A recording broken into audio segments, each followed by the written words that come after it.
Colorado Territory, 1881. The cold came before the light. Not gently, not with warning. It arrived like a verdict already signed. Brutal, final, and claiming everything it touched deep in the snow-buried San Luis Valley. Still trying. 2 gunshots cracked through the frozen air. A thick trail of blood, still steaming, sliced across the pristine white crust, stretching from the frozen creek bank into the dark stand of ponderosa pine. A massive man lay face down in the snow, still trying, his huge hand locked around the strap of a worn leather satchel as if it were the last thing on earth he refused to release. Not far away, a woman stepped out of a solitary log cabin. Her dead husband's heavy work coat hung on her shoulders, still trying. 6 months of brutal winter had forged her into something harder than iron. She gripped the axe handle tightly, her eyes fixed on the blood trail, in a place where winter forgives no weakness, and human greed runs colder than the snow itself. Still trying. A blood-soaked secret had just knocked on the door, and nothing would ever be the same again. Still trying. The cold came before the light, not gently, not with the courtesy of warning. It came the way a verdict arrives, already decided, already final, walking into the room like it owns everything in it and has the paperwork to prove it. Still trying. Nora Vance had stopped arguing with verdicts. She dressed in the dark the way she did everything now, quickly, without sentiment.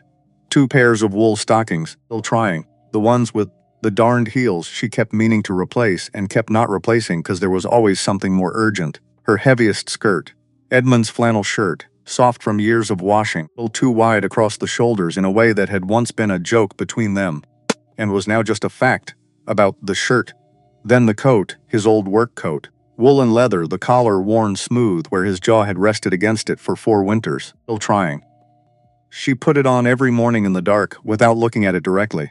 She had learned that looking at it directly in the first moments of waking cost more than she could afford to spend before breakfast. Still trying. Edmund had been gone 6 months, or close enough that the difference didn't matter. He had started getting sick in June. By November, he was dead. The 6 months in between had been the longest of her life and also, somehow, the fastest. Still trying. The way time moves, when every day is a version of the same emergency. She took the axe from the peg beside the door, picked up the tin bucket, stepped off the porch before she had time to think about the stepping. Still trying. The cold hit her like a door swung open into her face. Good. Cold was simple. Cold had no opinion about her grief, no patience for it, no interest in accommodating it.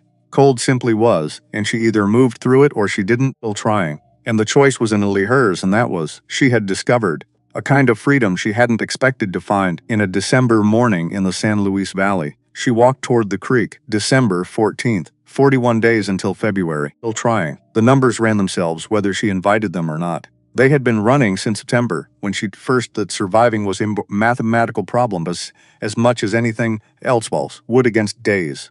Flour against weeks. Money against months. Still trying. Wood, 37 days worth, stacked under the lean-to with the care of someone who understood that each log represented a specific number of hours of warmth, and warmth was not a comfort out here, but a condition of continued existence. Fleur, 8 days, still trying. Maybe 10 if she made the porridge thin enough that you could read through it, which she had actually done twice in the past month, as a kind of dark private test of how far the rationing could go. Salt pork.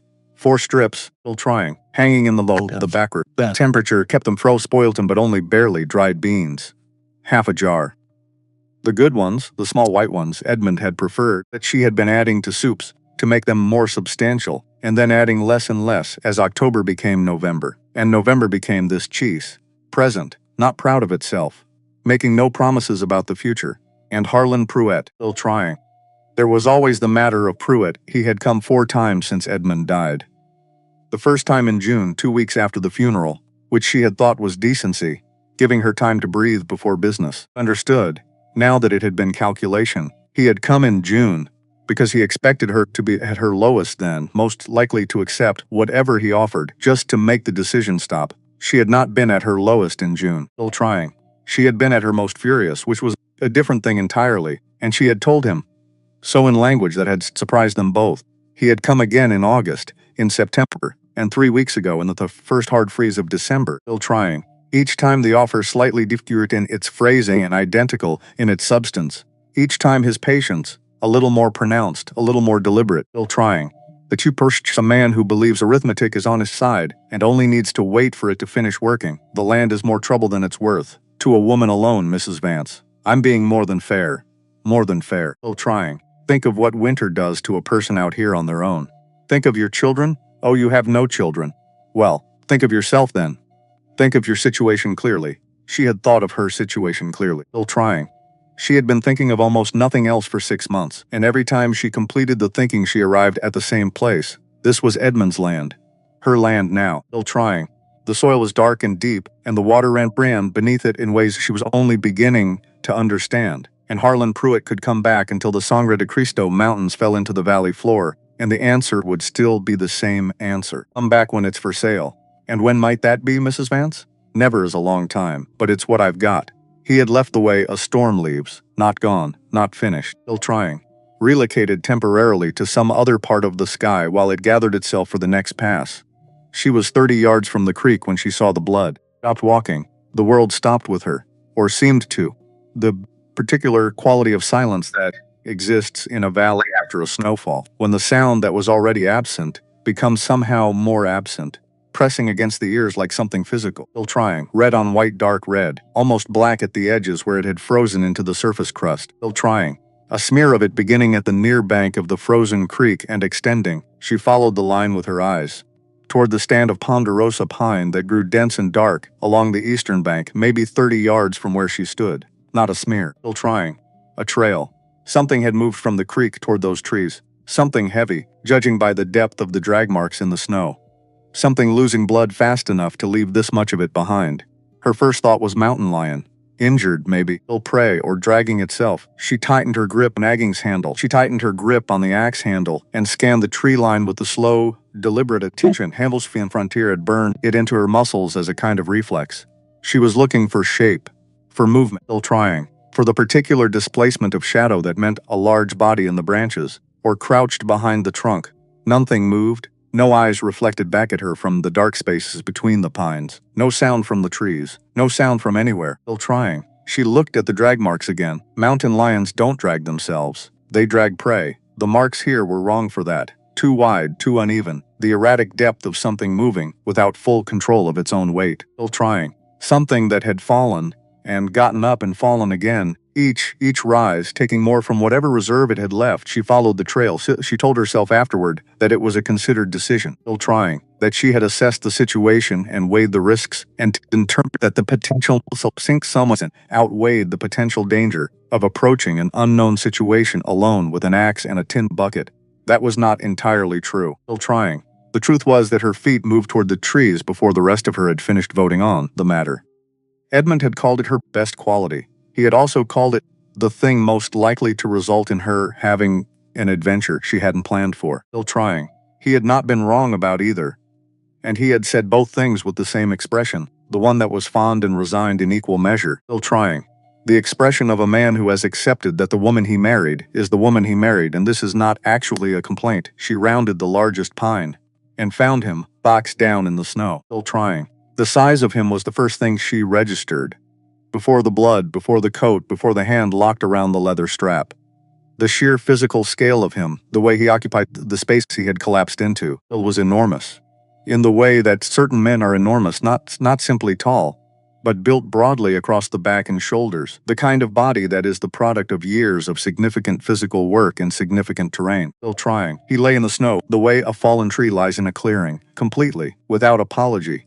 As if the ground had always been intended to hold him and had finally gotten the chance. He was dressed in buckskin and heavily fringed, dark with blood, from the left shoulder down to the hip. Over it a bearskin coat so saturated with blood that the fur had stiffened in the cold, still trying, clumped and darkened into something that looked almost geological, like part of the landscape rather than something worn by a person. His hat lay 3 feet to his left, half buried by the snow, if it had flown off when he fell and landed with the same finality. Dark hair beneath it, long. Snow-dusted, his face was turned to one side. She could see the line of a jaw, a scar along it, old, healed clean, still trying. The mark of something survived long ago and integrated into the landscape of a face that had survived a great many things. The deep, permanent tan of someone who lives outdoors in all seasons and has long since stopped thinking about it, still trying. His right hand was locked around the leather strap of a worn satchel, even face down. Even clearly at the very far edge of consciousness, still trying, even with Ood Hest and a significant portion of his blood already turned dark and frozen in the snow around him. That hand had not let go of the satchel strap, still trying, and the grip it maintained looked like the last deliberate decision he had made, and the one he was not reconsidering. "Run," said the part of her brain that had been paying close attention to the frontier, still trying. You don't know who shot him or why, or whether the people who did it are standing in those trees right now watching you. You are alone. You have no neighbors within 3 miles, still trying. You have an axe and a tin bucket and approximately 120 pounds of Ohio schoolteacher, and that is the complete inventory of your resources. Go back to the cabin. Lock the door. Let the morning do what mornings do. She took one step back, still groaned, low and broken. The sound from the very bottom of a person's reserve, the noise that comes from whatever is left when everything else has been spent. His massive hand twitched in the snow. His fingers curled and dug into the frozen ground beneath the white surface with a grip that said with perfect clarity and without words, "Not yet, not yet, not yet," still trying. She stood in the snow above a dying stranger on a December morning in Colorado Territory and felt the cold pressing down on everything and thought of Edmund Kednes. He had said once, still trying.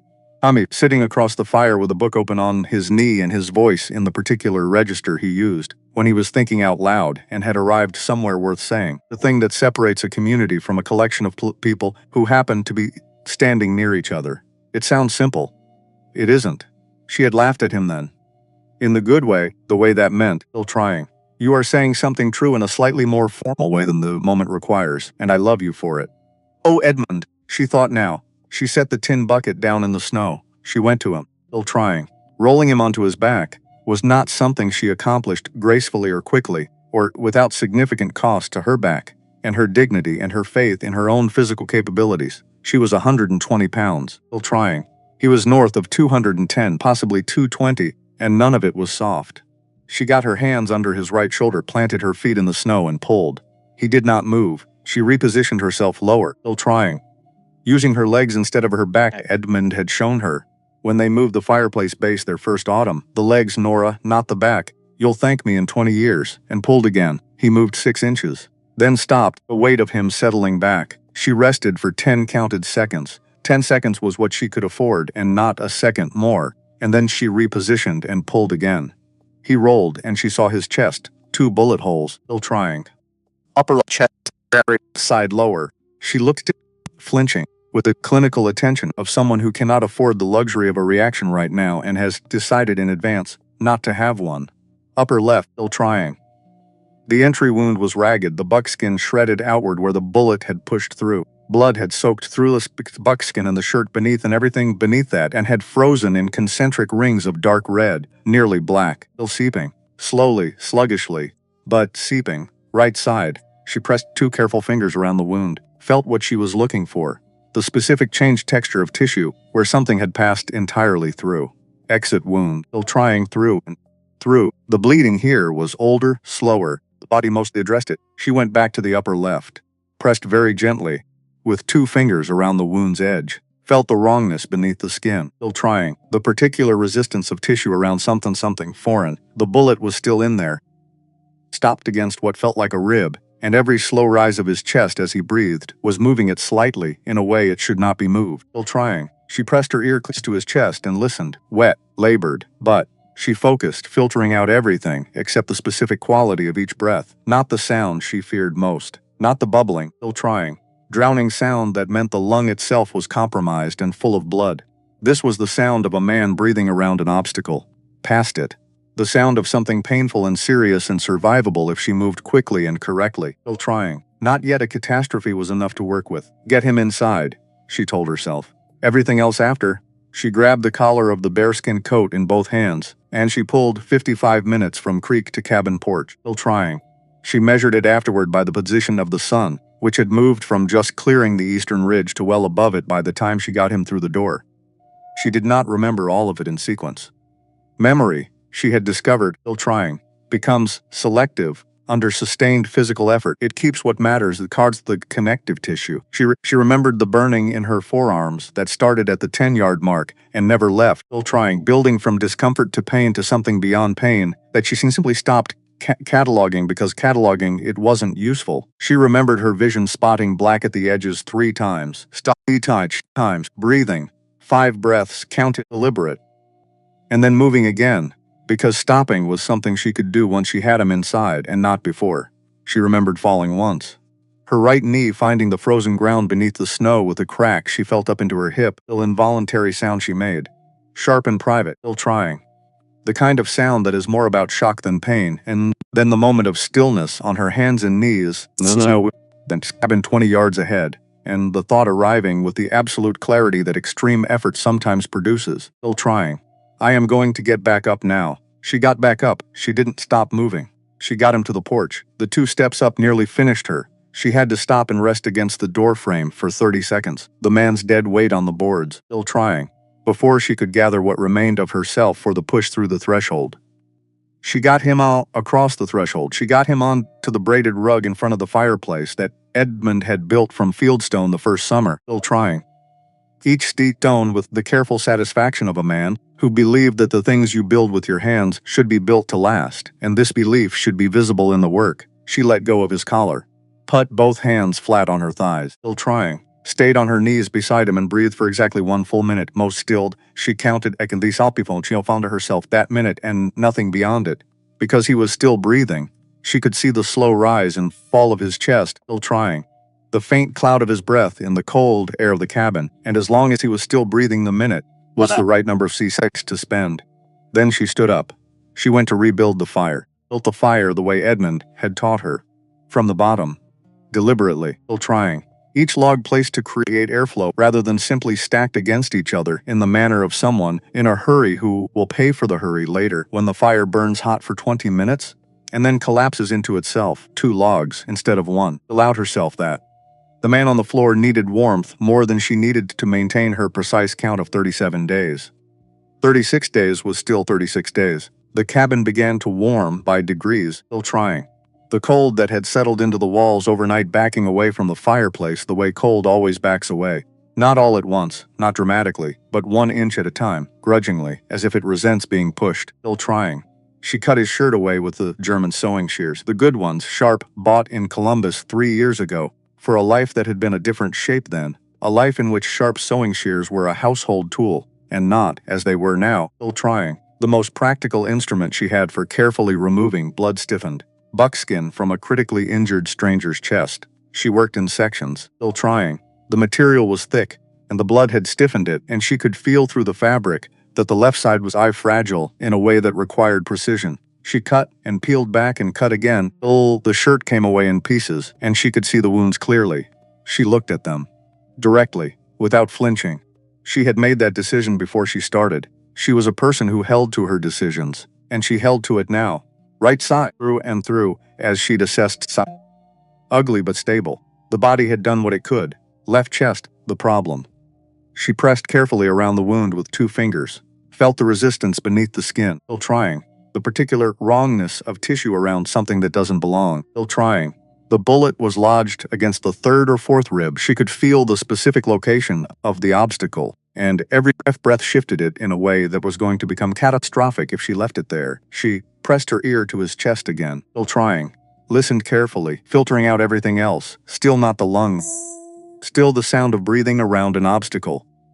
Labored and wet, but not the drowning quality she was listening for. How long before it becomes the drowning sound? Still trying. Not long enough to find out. She got the medicine box from the shelf. Edmund's small carving knife, bone-handled, which he had kept sharp enough to shave with because he believed that tools deserved the respect of being kept in proper condition. Still trying. The whiskey, the last of it, half a bottle had been preserved since September for a future occasion that had seemed to matter at the time, and which she could no longer specify or remember.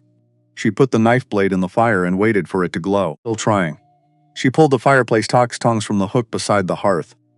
She had bent them herself over the course of the previous summer, still trying, during the long evenings when the days were too hot for heavy work, and she needed something to do with her hands that required enough focus to displace thinking, still trying. She had bent the ends into something approximating forceps, narrow enough to be useful in a wound, strong enough to hold whatever they found. She had thought she was being creative with idle time, still trying. She understood now that some things you make before you know what they're for, and the making is its own kind of preparation. She let the blade glow orange, then pulled it from the coals.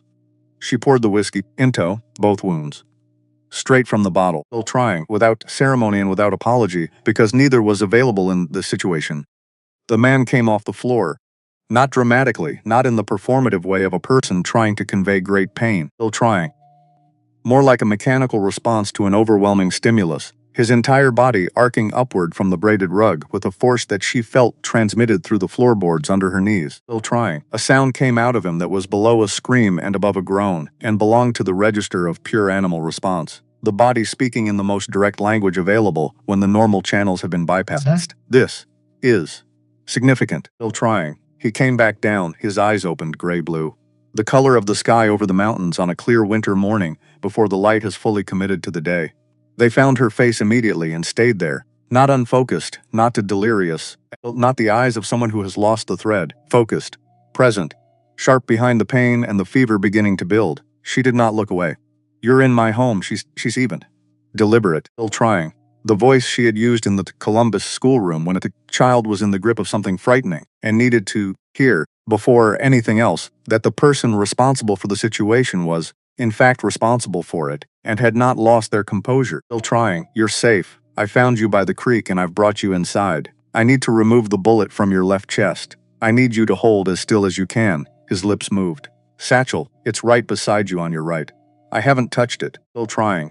His right hand moved across the rug and found the leather strap and closed around it. Something in him, not relaxed, that would have been too much to claim, but settled. Still trying. The specific shift of a person who has confirmed the one thing they needed to confirm and can now let the rest of the situation proceed without their oversight. "Go ahead," he said. She went ahead. The bullet took her 24 minutes. Still counted breaths rather than seconds. Her own breaths, slow and deliberate, in through the nose and out through the mouth. Still trying. The rhythm she had discovered over the past 6 months was the most reliable way to maintain precision when the conditions were not inviting precision. 1 breath per significant movement. No rushing. No second guessing. Still trying. He drifted in and out of consciousness as the fever built beneath his skin like a fire that hadn't found its full height yet. When he drifted out, she moved faster, taking the opportunities his unconsciousness offered her. Still trying. When he surfaced, she could feel the change in the tension of the body beneath her hands, the return of a certain heldness to the muscles. She talked not about anything particular. Not reassurance, which would have been hollow, just her voice, still trying. In the rhythm of a human voice, doing what human voices do when someone needs to be reminded the world still contains other people, that they are not alone in it, that someone present and conscious is paying attention. "Stay with me." Almost there, still trying. "You've come too far to stop now, Spo.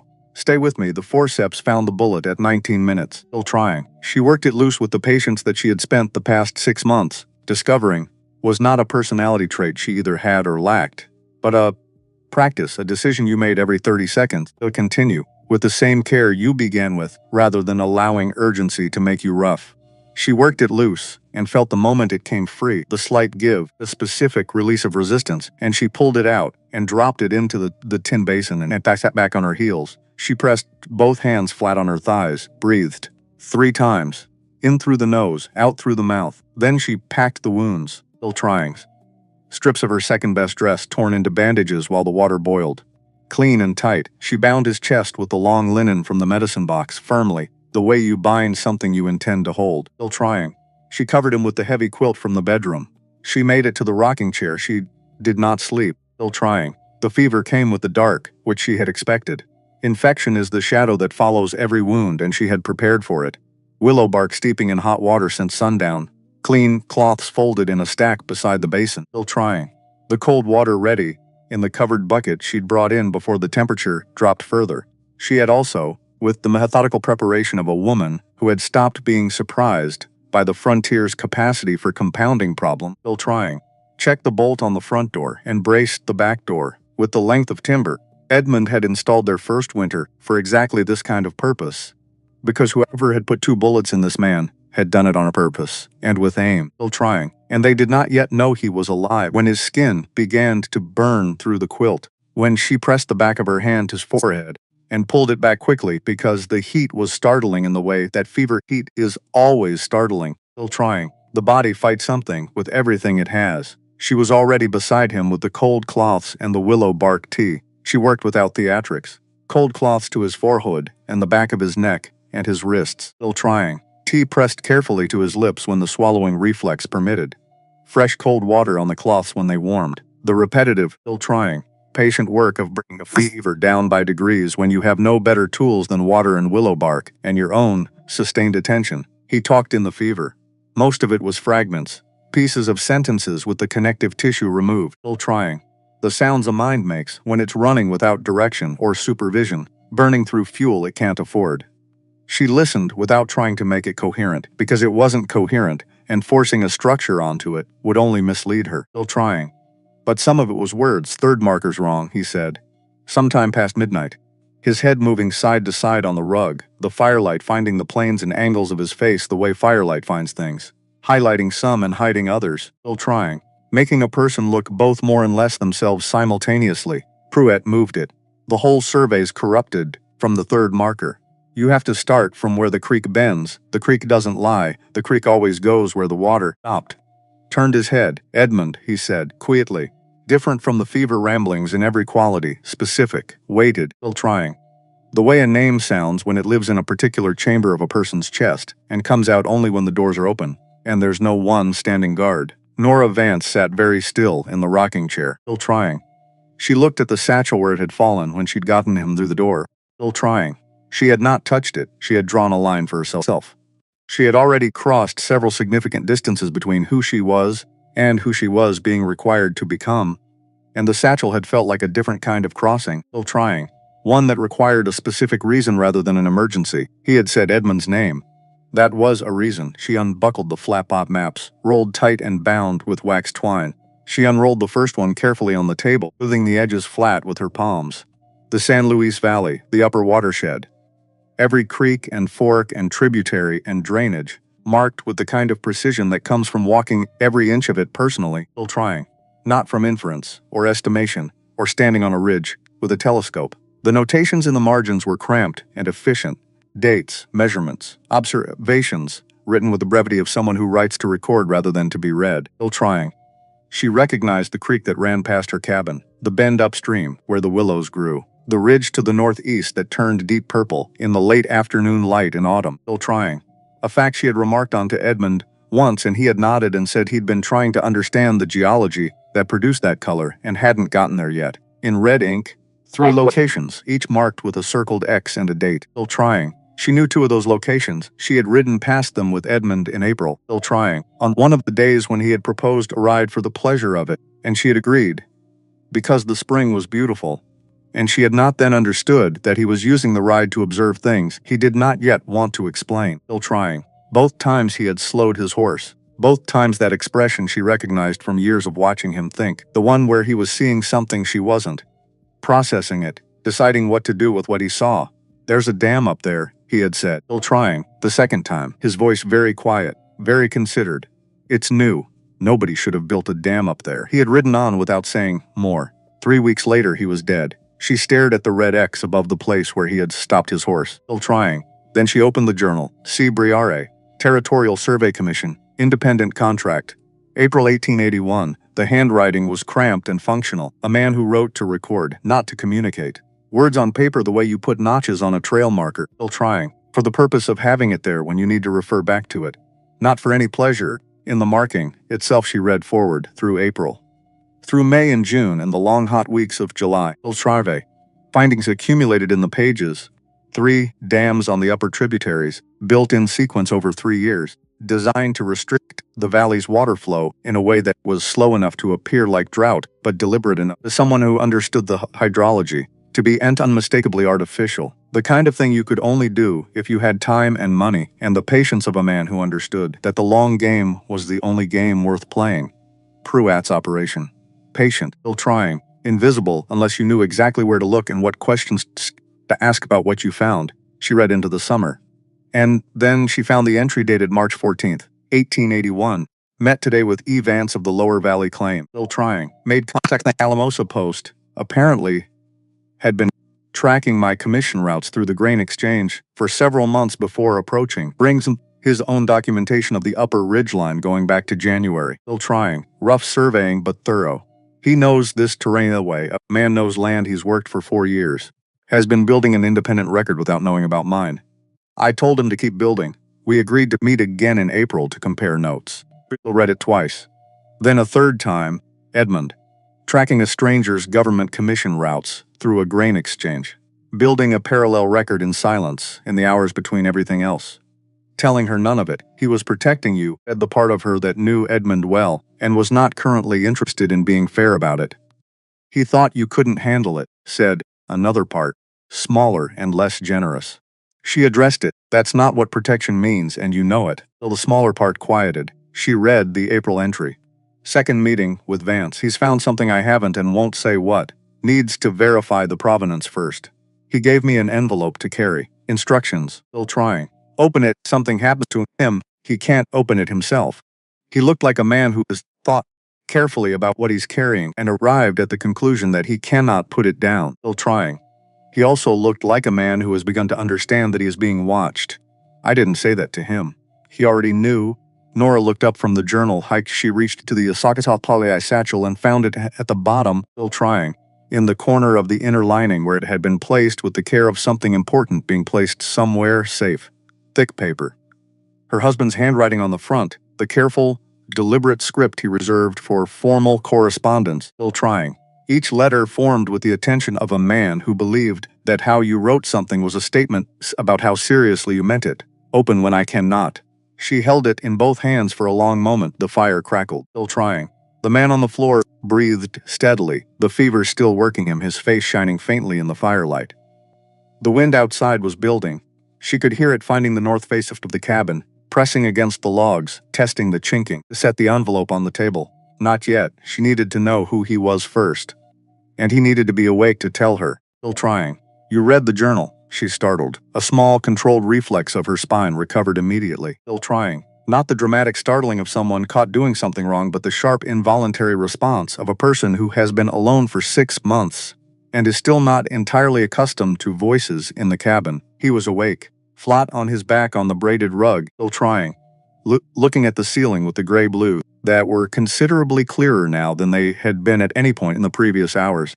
The fever was still present. She could see the flush along his cheekbones, the slight sheen of his skin, but behind it, clearly through it, he was present, aware, taking in the cabin with the careful, systematic attention of someone making a thorough assessment of a new situation. I did, she said. You said my husband's name. A pause.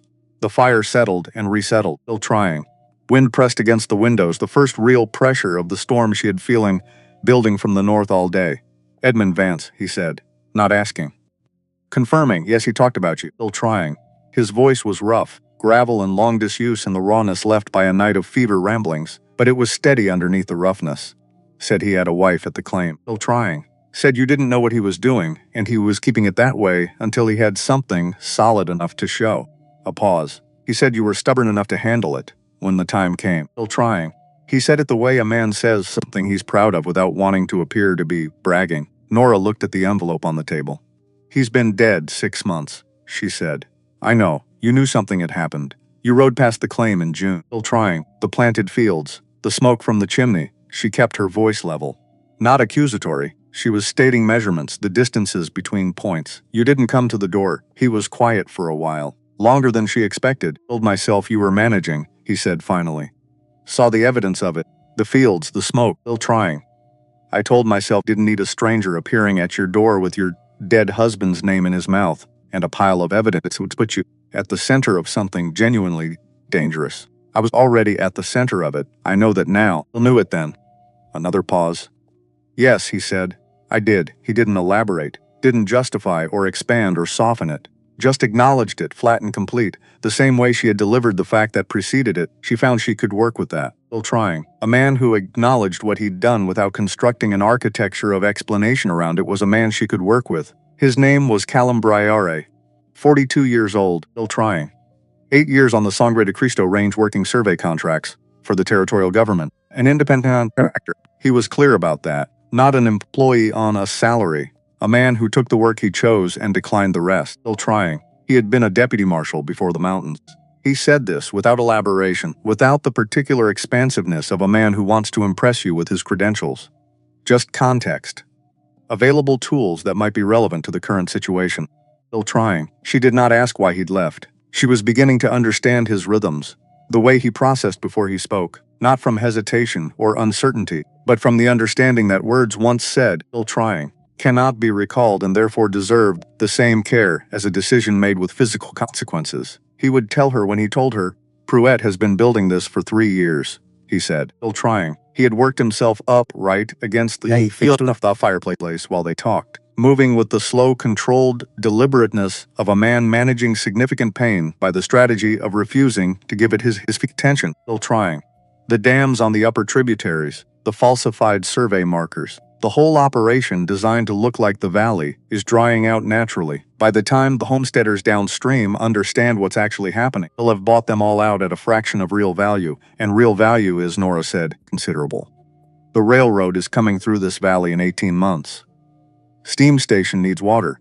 Large amounts, consistently, reliably, still trying. Whoever controls the primary aquifer controls the railroad contract. The contract is worth significantly more than the total value of every farm he's currently trying to acquire. She looked at the red circles on the survey map spread across her table, still trying. At the X marks over the places she had ridden with Edmund on spring afternoons that had seemed at the time to be simply spring afternoons. Edmund found something beyond the dams, she said. Something he wouldn't tell you in full. Yes, it's in the envelope. I believe so. Yes, outside the wind had fully arrived. She could hear the snow beginning. That specific change in the acoustic quality of the world, when the air fills with it, everything becoming slightly muffled, slightly more enclosed. The way the world contracts around a fire when the weather outside intensifies, a 5-day storm, maybe longer. She could feel it in the pressure, which meant no one was coming, and no one was leaving. We should open it, Callum said, still trying, but not tonight.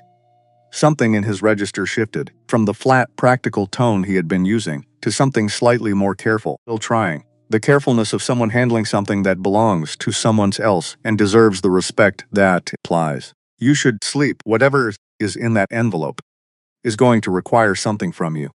You should have that something available. Still trying. She looked at him. He looked back. Edmund kept it 6 months, he said. It will keep one more night. She thought about arguing. Considered it for a moment and then let it go. Still trying. Because he was right. She was tired in a way that went beyond the physical exhaustion of the day. Tired in a way that the envelope was going to make demands on, and she needed to have what it would require. There's broth on the fire, she said, still trying. You should eat. You should too. I will. She got 2 bowls. They ate in the firelight with the storm building outside. And the envelope on the table between them, the map spread beneath it, still 3. Red circles marking places where the truth had been buried under the snow of the upper valley. Waiting. The way truth always waits. For the person patient and stubborn enough to come and find it. Woke in the rocking chair at first light to find the storm had sealed the world. Every window showed white and only white. The sound outside was wind and nothing else. The particular sustained roar of a blizzard in full intention, still trying. Not a thing to be reasoned with or scheduled around. It would leave when it decided. Colum had added wood to the fire without waking her. She could see it. The fire higher than she'd left it, still trying. The cabin warmer than it should have been, by morning given the drafts. He had moved quietly enough that she hadn't heard him, which told her something about how a man who lives alone in the mountains for 8 years learns to move through shared spaces, still trying.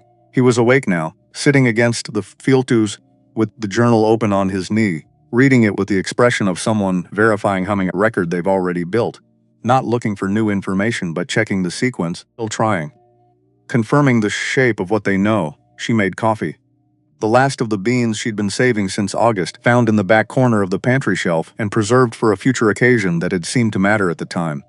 She ground them by hand, still trying, the smell rising through the cabin like something that remembered warmer things and was willing him to speak about them. She handed him a cup without of thanks. He took it without the overhead of thanks, which she understood was not rudeness, still trying. It was the same economy she had been practicing for 6 months, conserving the energy required for for things that actually required it. She sat at the table, pulled the envelope toward her, looked at Edmund's handwriting, open when I cannot. She picked up the letter opener from the pen cup beside the inkwell, slid it under the flap. Ready?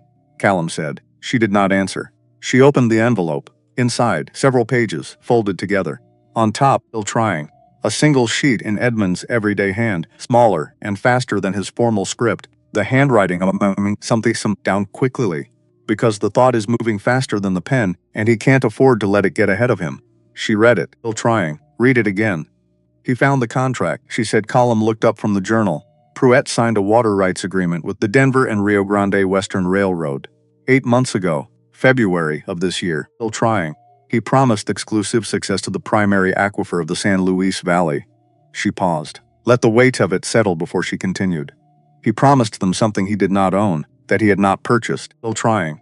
That he had not acquired by any legal means whatsoever. He sold water that wasn't his. Callum said he contracted to sell it. There's a legal distinction. A contract is a promise on paper, and a promise on paper, the right signatures and the right seal, is evidence. Real evidence.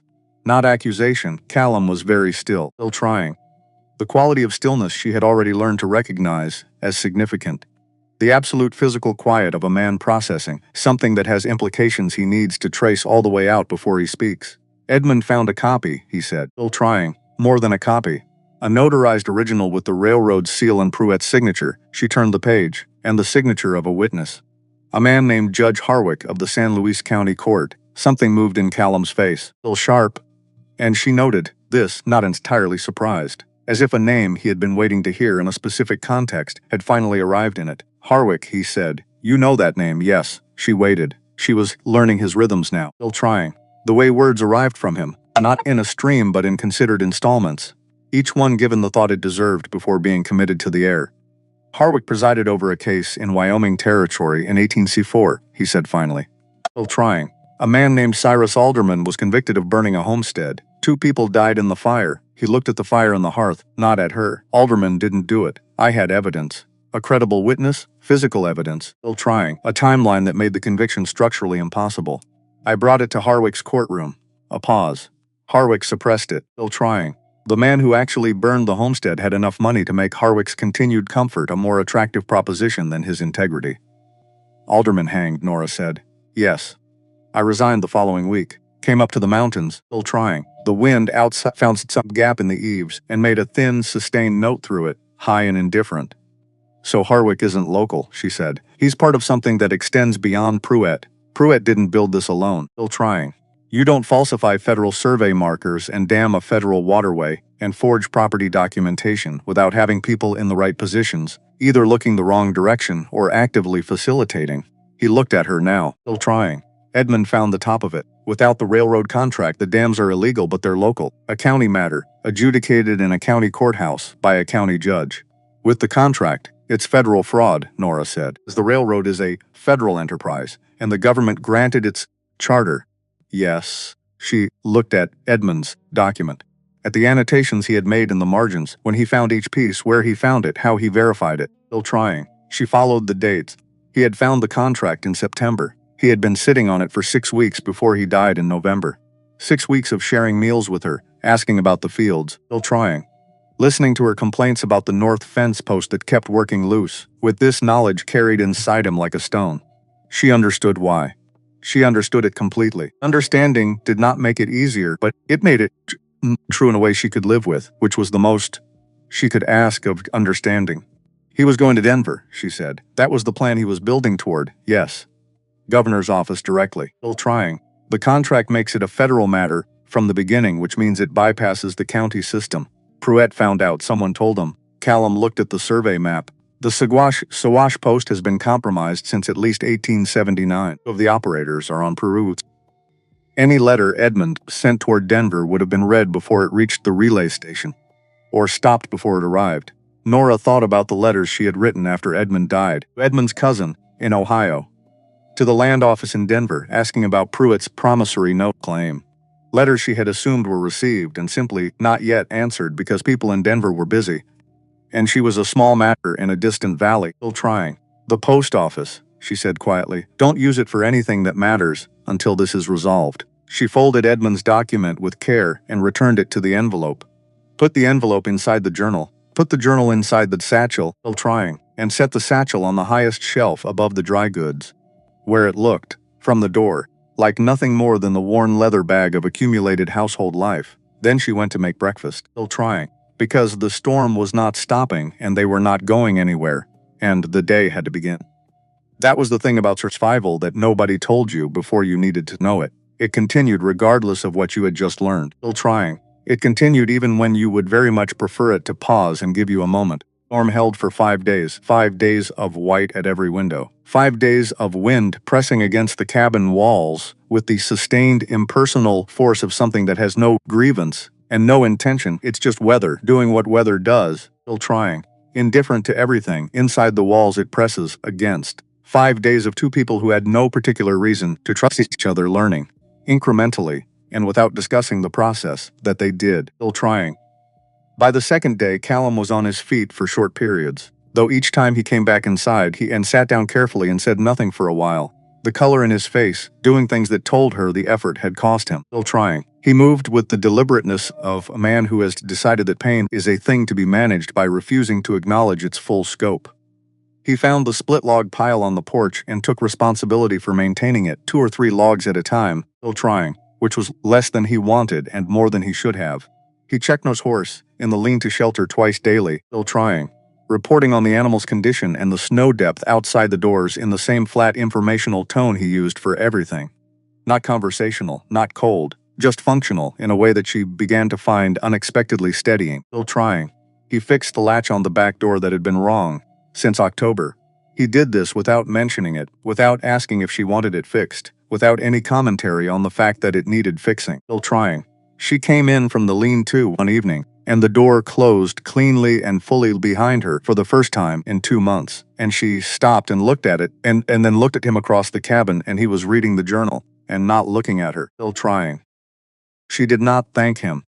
She understood he didn't want to be thanked, that thanking him would transform something that would simply done into a transaction that required acknowledgement, and the acknowledgement would be a kind of weight he wasn't looking for. So she said, "The north window frame has been drafting since the first freeze." Upper right corner. He looked up, got up, examined the corner, still trying. Found the split in the chinking that Edmund had noted since September as something to address before deep winter, and had not gotten to because there was always something more immediate. He fixed that too. On the third evening, she asked him about the mountain, not the survey work, not the legal situation, or the evidence, or what came next. The mountains themselves, what it was actually like to live in them, the way he lived in them, alone for seasons at a time, still trying, in terrain that most of the people in the San Luis Valley experienced only as a distant, impressive view from the comfort of the valley floor. He thought about the question for longer than she expected, still trying. She had asked him a direct question and he was giving it real consideration, rather than offering the first available answer, which she noted and appreciated. "Honest," he said finally. She waited for him to continue, still trying. He was not a man who offered more words than he meant to offer, and she was learning to read the difference between when he had finished and when he was continuing. "Everything up there is honest," he said. "The weather doesn't perform," still trying. "The terrain doesn't negotiate or accommodate your preferences. If you make a mistake, the consequence arrives immediately and in proportion to the mistake. There's no intermediary between you and the reality of what you've done," still trying. He looked at the window, at the white beyond it, at the storm that was indifferent to everything inside the cabin. "Down here there are a great many intermediaries." She understood what he meant, still trying. She thought she understood more of it than the literal meaning. "Is that why you left the Marshal Service?" she said. He looked at her. She met his eyes and waited, without looking away, still trying, which she had noticed was the particular kind of patience he responded to. Not patience that looked away to give him space, but patience that stayed present and held the question open. "Partly," he said. He did not continue, still trying. But the word partly left a door open that had been closed before, and she noted its existence without walking through it. Not yet. She was learning the architecture of him, where the doors were, which ones opened inward and which ones opened out, still trying. Which ones she could approach directly, and which required a different angle, still trying. On the morning of the 4th day, the storm subsided from a wall to a curtain, still significant, still sustained, but passable by someone with a reason and a horse that trusted its rider. She heard the hoofbeats before she saw anything. One horse, still trying. She was at the window before the thought had fully formed. A single rider on a bay horse coming up the south trail. She recognized the horse first, Dr. Clarence Fenn. She had known him for 3 years, still trying. He had come to the claim twice while Edmund was alive. Once for a broken finger Edmund had incorrectly set. Once for a respiratory illness that passed before Fenn arrived. He was a slight man in his late 50s, with wire spectacles and a careful, deliberate manner of moving that she had always read as the considered economy of a man who had learned to be precise with his energy. She was reading it differently now. He heard. Already, still trying. 4 days into a blizzard that made the Athos Trail something most people wouldn't attempt without urgent reason. He knocked. She opened the door. Mrs. Vance. He removed his hat. Still trying. His eyes moved past her shoulder, and the moment she opened the door, a scan made casual by practice, still trying, looking into the cabin interior. With the practiced ease of a man who has been looking into things he didn't want to appear to be looking into for long enough to make it look natural. I heard you had a visitor. The weather being what it is, still trying. I thought I'd check on you, he heard. She held that word in her mind, like a stone. That's kind of you, Clarence, she said. Come in. Callum was in the rocking chair with the journal on his knee, still trying. He looked at Fen when he came through the door, with the quality of attention she was learning to recognize, the particular steadiness of a man doing a rapid and thorough assessment while appearing to be simply sitting.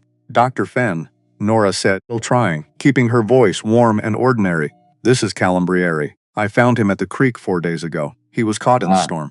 He's been recovering. Recovering from what? Fall from my horse on the ridge, Callum said, still trying. Mrs. Vance was kind enough to pull me out of the snow. A pause. Something moved behind Fenn's eyes that did not reach his face. He was very good at not letting things reach his face. Briere, he said. You've been working the upper watershed survey. Still trying. Mapping it, Callum said. Nothing that would interest most people. The upper watershed, he said it again, tasting it. Long way from the ridge to here. Horses have opinions about where they want to fall, Callum said. Mine was particular about it. Still trying.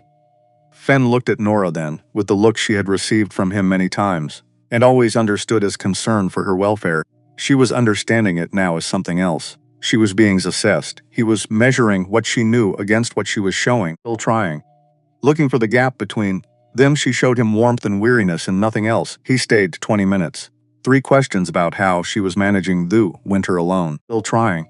2 questions out Kolob's injuries that were framed as medical concern and functioned as information gathering, and 1 question slipped in while he was buttoning his coat to leave.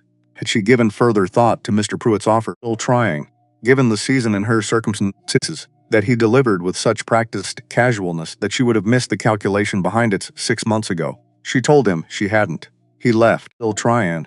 She stood at the window and watched him ride south until the snowfall closed around him and took him from view. Well, she said. Yes, said Callum. She turned from the window. He's going to report back tonight. He's already writing the report in his head, still trying. He was writing it when he walked in the door. What did he see that will go in it? A woman who doesn't know as much as she does, a surveyor who had an accident. Nothing alarming. Callum set the journal down. Whether he believed that version, he didn't, still trying. She crossed to the fire and stood with her back to it, letting the warmth work against the chill that had come in with Fenn's visit. I've been going back through every conversation I've had with him since Edmund died. He came 4 times, still trying. Each time he asked, in different ways, with different framings, whether I'd found any papers or documents of Edmund's that seemed unusual. He was asking about the contract. I thought he was asking about the promissory note Pruitt produced, still trying. The fake debt claim. She looked at her hands. He wasn't. He's been watching this claim for 6 months, waiting to see if the contract surfaced, and it hadn't. Because Edmund was better at hiding things than Pruitt is at finding them. Willem was quiet for a moment. Then, the clock is running now. Fenn will report tonight or tomorrow morning. Pruitt knows I'm alive, and I'm here. He doesn't know about the contract yet, but he knows enough to move.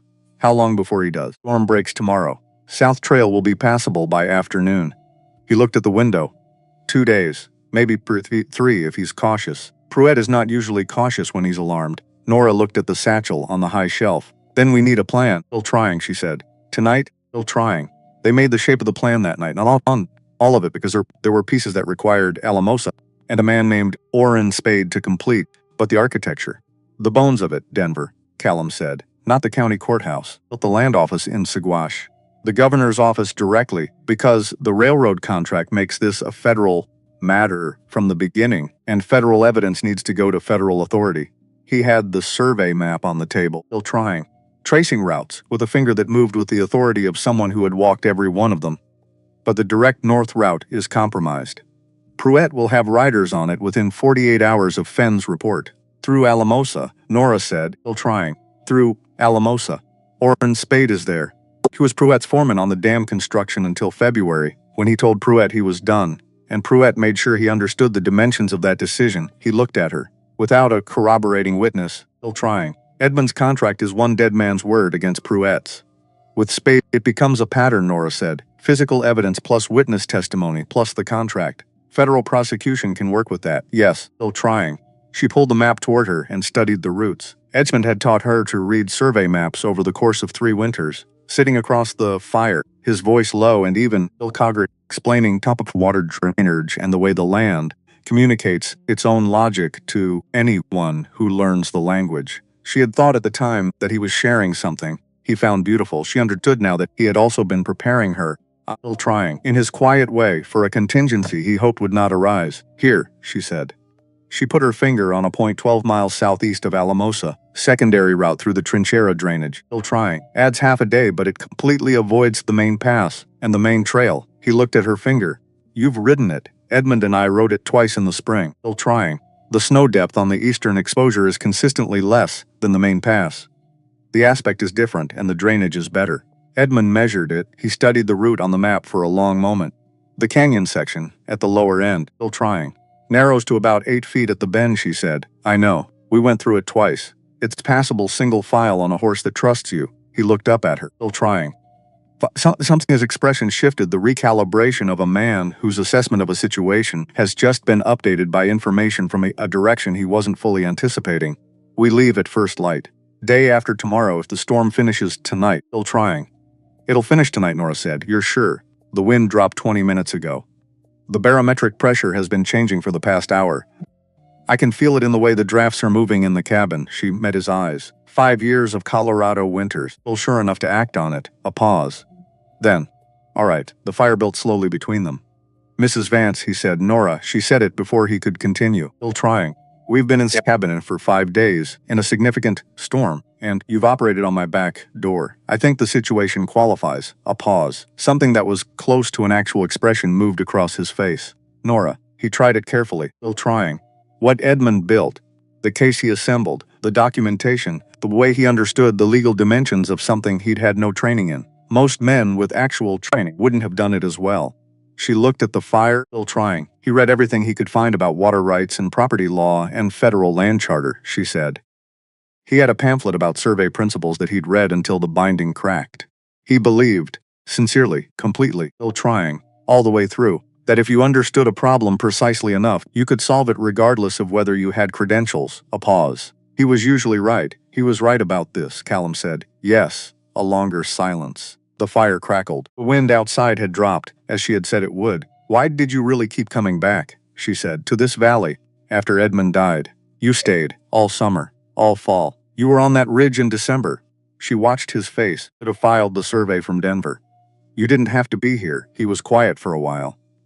The kind of quiet that isn't hesitation. It's the actual thinking happening. In real time, being given the respect it requires. Edmund asked me something, Bill led finally. The second time we met, April. Before he gave me the envelope, he asked why I was doing the survey work. Not the government answer, the actual reason. What did you tell him? Still trying. That the mountains were honest, and the work was clean, and that at the end of each day, I'd done exactly and completely what I said I was doing. Nothing more, and nothing less. He looked at the fire. He thought about that for a while.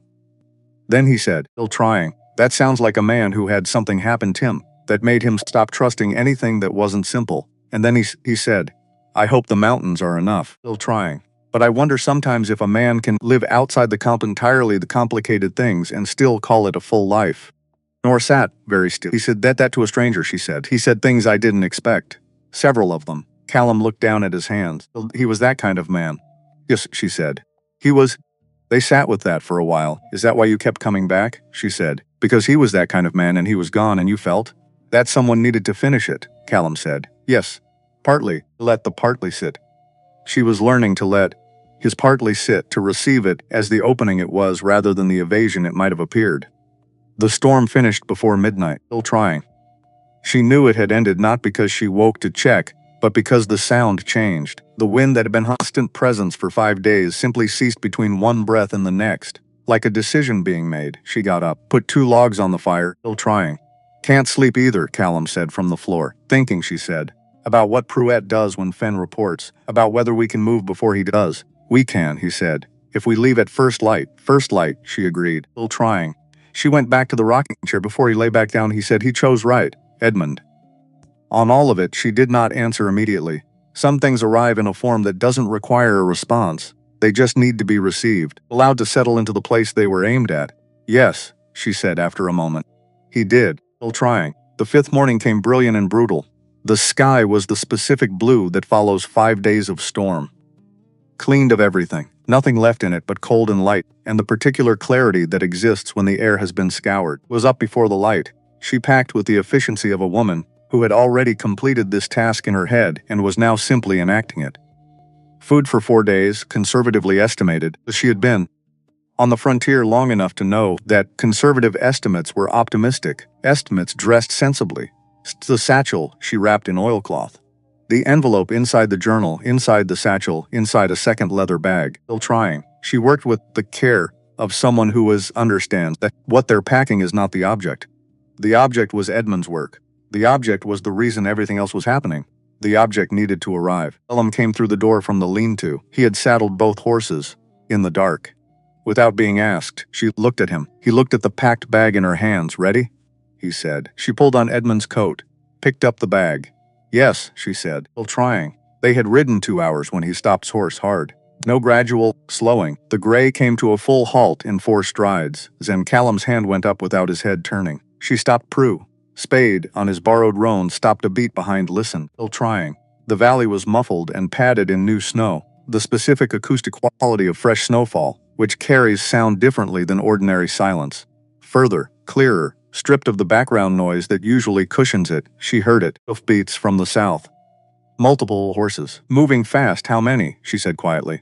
4, he said. Moving too fast for these conditions. They're not being careful. She looked at the terrain. The Trinchera route was a mile east, still trying. The main trail was directly ahead. The cottonwood, she said.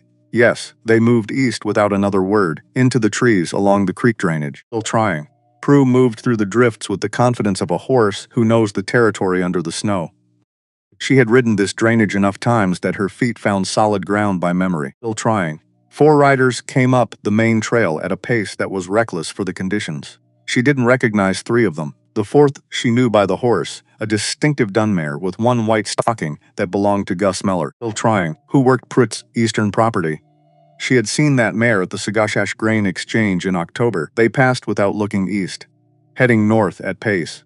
Toward the cabin, Nora watched until the trail bent and the cottonwoods absorbed them, still trying. They'll find it empty, she said yes, and come back south looking for us on the main trail. So we need to be well into the Trinchera drainage before they do. She turned Prue east, still trying. The Trinchera route was not easy. She had not represented it as easy. She had said it was possible and had advantages, and both of those things were true, still trying. But possible and easy are different words, and the distinction became physical within the first mile as the horses worked through drifts that reached Prue's chest in the low sections of the drainage, still trying. Callum moved ahead through the worst of it, not because she asked him to, not because she couldn't manage it, still trying, but because he read the terrain 20 yards ahead of where they were at all times, and moved toward the solid ground under the drifts, the way water moves toward the lowest point. Without needing to think about it, she followed his line. They did not speak, still trying. Speech in difficult terrain costs something real. Both of them understood this without discussing it, and had arrived independently at the same communication system. Gesture, pause, still trying. The quality of attention when attention needs to be directed somewhere specific. When he stopped and looked at the slope above them, she followed his eye line and understood without words. Itch, avalanche, risk, still trying. The weight of 5 days of new snow on an aspect that hadn't shed it. The angle that made it unstable. They went down and around. Added 30 minutes. She did not object, still trying. They made camp at dark in a rock overhang that was not comfortable but was sheltered and defensible, which were the 2 relevant qualities. She rigged the Chatorp across the open face, while he built the smallest fire that would do the job. Warm enough, still trying. Visible from as small a distance as possible. She had watched him make this calibration in every decision since she'd known him, and had come to understand it not as parsimony but as precision. The exact amount, still trying. Not more than necessary and not less than functional. Tell me about Oren Spade, she said. Over dried venison and hard biscuit, he told her. Spade had worked Pruitt's upper property as foreman from 1878 to February of this year, still trying. He had managed the dam construction without understanding its purpose. He had been told it was irrigation infrastructure for the upper range, and had believed it because he had no reason not to, still trying.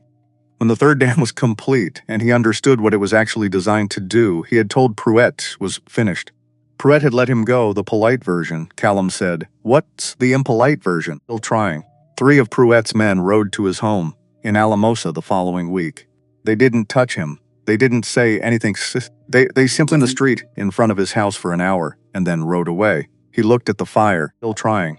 Pruitt doesn't need to be explicit. The demonstration is the point, and Spade has been quiet since February, Norris Quaya said. Quiet for 10 months. But quiet isn't the same thing as persuaded. He looked at her. He was Edmund's source, still trying. The rough witness statement in Edmund's documents came from Spade, so he's already done something. He already found a way to say something through Edmund. Yes, then he's not as quiet as Pruitt thinks. She looked at the fire. He's waiting, still trying. He needs a reason to stop waiting and move. The contract changes his calculation, Callum said. It makes it a federal matter. Pruitt's protection, the local network, the compromised courthouse, still trying. The controlled post office, none of that touches federal jurisdiction. If Spade understands what Edmund found and what it means for the scope of the case, the risk profile changes entirely. Then we need to help him understand it, Nora said. Clearly, still trying. In terms he can act on, Callum looked at her across the fire. Yes, he said. That's exactly it, the fire snapped. Above the overhang the dark was absolute. No moon, heavy cloud cover, the mountains invisible. Still trying. Just the small circle of firelight and the 2 of them inside it, and a satchel secured against the rock behind her. With the oilcloth keeping the damp out, she thought about Edmund making his rough maps. Riding out alone on spring mornings, telling her he was checking the upper fence line. When he was actually riding to places where he could observe things, he was learning to understand. Building a record no one knew he was building, in the hours between everything else, still trying, for an outcome he hoped would not require his death to deliver. He knew, she thought. He knew it might come to this, and he had trusted her to be here on the other side of it, doing what needed doing, still trying. He had written it in his planning, open when I cannot, with the particular faith of a man who had decided his wife was equal to the contingency. She was going to be equal to the contingency, still trying. She pulled her coat tighter and leaned back against rock and watched the fire and let the night pass, still trying. They reached Alamosa on the 3rd day's afternoon, larger than Sagua, glass in the windows, along the main street, a proper hotel, 2 saloons and a church in the specific frontier proportion that communicated more about human need than aspiration, still trying. The rail depot was the reason the town existed, the Denver and Rio Grande Western coming through here on its way north, a fact that meant something different to Nora now than it had before December 14th, still trying. She waited with the horses outside the livery while Callum went in to find Spade. It was a variable that might complicate the approach. A woman on a road-tired horse asking for a frightened man who'd been quietly afraid for 10 months was not a configuration that opened doors easily. Callum knew Spade. She didn't, still trying. She stood in the thin winter sunlight and watched the town go about its afternoon. A woman with a market basket. 2 men arguing pleasantly over the tailgate of a wagon. A boy pursuing a dog that had something in its mouth the boy wanted back, still trying. The negotiation going poorly for the boy. Ordinary. She looked ordinary too. A woman at a livery, horses tired from travel, coat dusty. Nothing about her suggested. I have been riding through winter terrain with a former deputy marshal, still trying. Carrying a document that constitutes federal evidence of fraud, approximately 30 hours ahead of the men who would very much prefer that document did not exist. Ordinariness was its own kind of protection. She was learning to use it, still trying. Cal came out of the livery with a man she recognized from Edmund's description without having met him. Orrin Spade was younger than she had pictured, mid-30s, compact and careful in his movements, still trying, with the particular look of someone who has been spending more time indoors than he wants to since February, and has reasons for doing so that he doesn't discuss. His hat was pulled low, his hands were in his coat pockets, still trying. His eyes moved when he came through the door, scanning the street with the automatic, practiced attention of a person who has been watching for approach for a long time. He looked at Nora. She looked back. Mrs. Vance, Callum said. This is Orrin Spade, still trying. She reached into the inner pocket of Edmund's coat, pulled out the envelope, extended it toward him. Spade looked at it, at the handwriting on the front.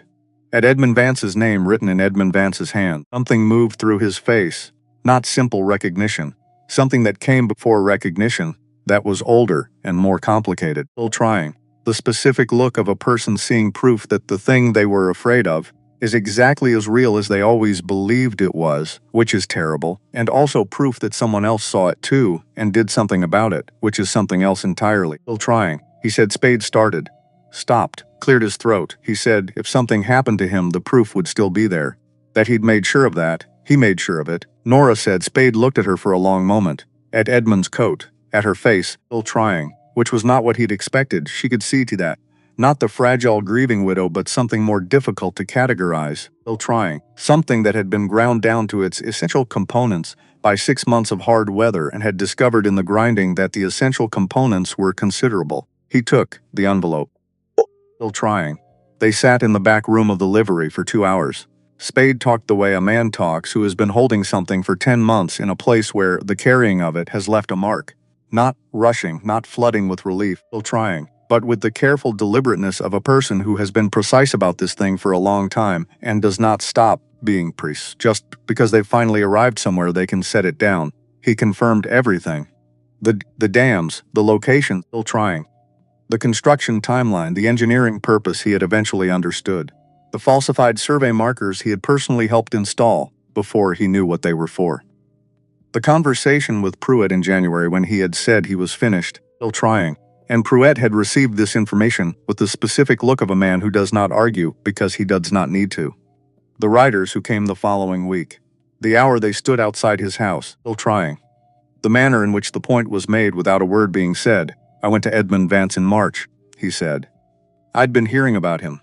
Someone asking careful questions at the grain exchange, the kind that sound like farming but aren't. Still trying.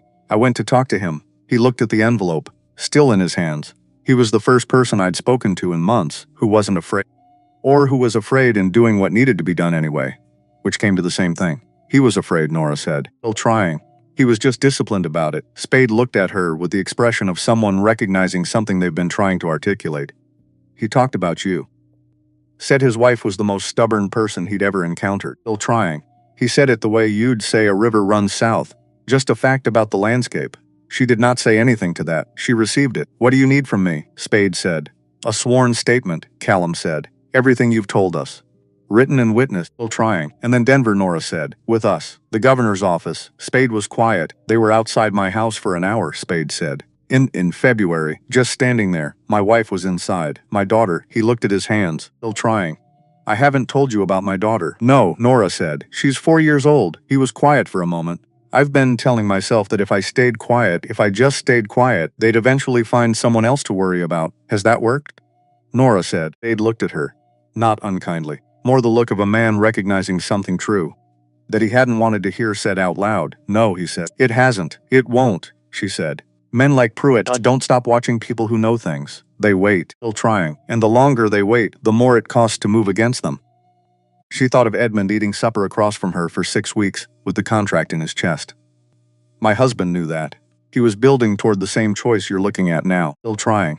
Spade looked at the envelope in his hands for a long time. If something happens to me, he said finally. My family, Creed's office will know your name before we leave Denver, Callum said. A witness in a federal case has federal protections. Still trying. That's not a promise I'm making. It's how the lab works. Spade was quiet for another moment. Then, all right. The road's from the north, Callum said, because they assume anyone heading to Denver goes north. Unless they go east first. Where? The Kukaras Pass, Spade said. Yes, Spade looked at the envelope in his hands. At Edmund's handwriting. At the thing a man had built in the spaces between his life and left for other people to carry. He said something else, Spade said. The last time I saw him, he said, still trying. The thing about building something is you have to trust that someone will come along who knows what to do with it. The back room of the livery was very quiet. He was right, Nora said. Spade nodded once. All right, he said. Let me write the statement. Milt wrote it for him. His words her hand, because she was faster, and her handwriting would hold up better in a formal proceeding. He signed it. Callum witnessed it. She folded it in Wakshawichithakahachkat and Edmund's document and the journal, everything building piece by piece into something that could not be easily dismissed. They left before dark. East toward the Kukaras Pass. Toward Denver, still trying. The mountains caught the last light and held it a moment. Gold on white, on the gray of coming dark, before the dark came and took it. She rode with her hand resting on the satchel. Edmund's work. Her hands, moving. Still trying. The Kukara's pass in December tolerated them, barely, with the indifference of terrain that has watched many people attempt it and formed no attachment to any particular outcome. 3 of them, Nora on Prue, Callum on the gray-orange Spade on the borrowed Roan. Still trying. Rock and ice and altitude and the specific silence of high terrain that presses on the ears like water pressure. The kind of silence that is not cool but neutral. It has no opinion about you, which is different from being welcoming. Still miles into the pass, Callum stopped hard. 4 strides to a complete halt, hand up without turning. She stopped Prue immediately. Spade stopped a beat behind. No body spoke, she listened. Whined, the breathing of 3 horses. Still trying. And beneath that, or she thought beneath that, a sound that might have been rock settling under snow weight, or might not have been that Callum turned in his saddle. Looked at her. Then looked at the slope above the granite outcrop to the right. Still trying. She followed his eye line. The snow on that slope was undisturbed. Perfect surface, not a track. But the aspect was wrong for the time of day. The sun should have been cutting across it, and instead it sat in a shadow that didn't fit the angle. Still trying. Something on top of the outcrop was blocking the light, something that hadn't been there when they'd entered the pass. Her heart did what it had been doing for 3 days, the calm tightening. Not panic, not the throat-closing surge she had expected fear to feel like. Just a very quiet, very complete focusing. Everything unnecessary falling away, everything necessary becoming sharp and clear. The slope, she said. Barely a sound. Yes, he said. Same register. They swung down from their horses. Stay with the horses, Callum said to Spade. Absolute. If you hear shooting, ride south. Don't stop, I'm not. The statement is in the satchel, Nora said. She unstrapped it and handed it to Spade. Full statement. The contract. All of it. You get that to Denver, whatever happens here. That's the job. Spade looked at the satchel. Took it. She turned to the slope. Steep and icy. Not interested in being climbed. They climbed it, still trying. She went first on the rocky section. Lighter, the rock held her where it might not hold him. He went first on the ice. She could hear his breathing change on the steeper sections. Controlled, deliberate, still trying. The breath of a man managing something he wasn't going to name out loud. He had crampons on his boots. Small iron devices he popped on while she was handing the satchel to Spade. Always prepared. She had completely stopped being surprised by it, still trying. They came up on the backside of the outcrop to find 2 men watching the trail below, with the focused attention of people who'd been told exactly where their targets would appear and were watching that place. Looking down. Not up, still trying. Not at a woman in a work coat and a mountain man with ice on his boots, coming over the lip of the granite column. Moved right, she moved left, Winchester in her hands. It had been in her hands since the slope. Don't, said Callum. 1 word, still trying. The weight of it sufficient. The man on the right started to turn with his rifle. Callum stepped on the barrel, just stepped on it, flat. The way you step on something you want to stay on the ground, still trying. The man on the left looked at Nora's Winchester and put his hands up. They were Pruitt's men. The one on the left told her. 4 riders total sent from Saguache when Fenn reported back. 2 went to the cabin, still trying. These 2 came east on the assumption that anyone heading to Denver might consider the Kukara's Pass. Pruitt had considered correctly. The other 2? Callum said, still at the cabin or heading back south. 1 day behind, possibly 2, she looked at Callum, still trying. He looked at her. Move, she said. They secured the men to the outcrop with their own rope thoroughly and left their horses tied to a pine down the slope. Not an immediate threat. A delayed one. Still trying. She went back to Spade and took the satchel across her saddle again. We're through, she said. He looked at the shapes on top of the outcrop. Are they inconvenienced? Callum said, mounting. They rode north. Still trying. The man behind the desk was lean and weathered in the specific way of someone who has been doing hard work in a slow institution for a long time. The weathering of years, rather than weather. The erosion of sustained effort against resistant material. Still trying. His name was Marshall Everett Creed. He looked at Callum Briere across the desk and said, I wondered when you'd come back. Not surprised. Not particularly. Which told Nora something immediately. She was getting faster at reading what things told her. Still trying. You've been building a case, Callum said. 6 months, Creed said. The Denver and Rio Grande Western came to us in June, anonymously. Someone inside the railroad organization knew the Pruitt contract was fraudulent. Before, the signatures were dry and wanted to be as far from it as possible when it fell apart. They came to us through a lawyer. Someone with a very good lawyer, Nora said. Still trying. Creed looked at her with new attention. Someone with an excellent lawyer. Yes, so you knew the contract existed, Callum said. We knew a fraudulent contract existed. What we didn't have, he stopped, looked at the satchel on the desk, was the mechanism. Still trying. How he intended to actually deliver what he'd promised. The dams, the survey fraud, the systematic acquisition of the downstream properties. That's what Edmund Vance built, Nora said. Creed looked at her more carefully now. Edmund Vance, my husband, died in November. She held his gaze. He didn't die of a fever, a pause that carried weight. No, Creed said. I don't imagine he did. Still trying. After 2 hours, Creed placed a plain envelope on the desk between them. Dogwash postmark, dated October. Governor's office in error written on the front, in handwriting she knew before she finished reading the address. Secondary channel, Creed said. That's still trying. Not the main post. A private courier Edmund Vance apparently trusted with something important. It arrived in October and has been in our records since. It was the beginning of our involvement. We've been waiting for the rest of the evidence to surface. Still trying. Even knowing the post was compromised. Even knowing the direct route was watched. He had found a secondary channel and used it, and the letter had arrived in Denver 2 weeks before he died. Of course he did, she thought. Still trying. You infuriating, careful, methodical man. She opened the envelope, 3 pages. Edmund's formal script, the deliberate larger letters he used when the document needed to hold up to scrutiny. Still trying. She read it at Creed's desk with Callum beside her, and Spade against the wall, and Denver going about its Tuesday outside the window. The letter laid out everything. The dams, the survey fraud, the contract, the witness Spade, the locations of Edmund's documentation. And at the bottom of the second page, name, not Harlan Pruett. Above Harlan Pruett. She didn't recognize it, but she felt Callum recognize it. The slight change in his breathing, still trying, the very controlled stillness that she had learned, meant something had arrived requiring extremely careful handling. Aldous Wren, he said, quietly. She looked at him. The controlled stillness was not composure, still trying. It was the thing that stands in place of composure when composure itself is unavailable. The structure you maintain over something, because the alternative is letting it out in a room where letting it out is not appropriate. The man from Wyoming, still trying, she said. Yes, the Homestead fire. The man Harwick protected, yes. Edmund's handwriting in the margin. Railroad board member. Silent partner in Pruett's operation since 1878. Primary financial backing for the entire scheme. Aldous Wren, still trying. The man who had bought a judge and had an innocent man hanged in 1874.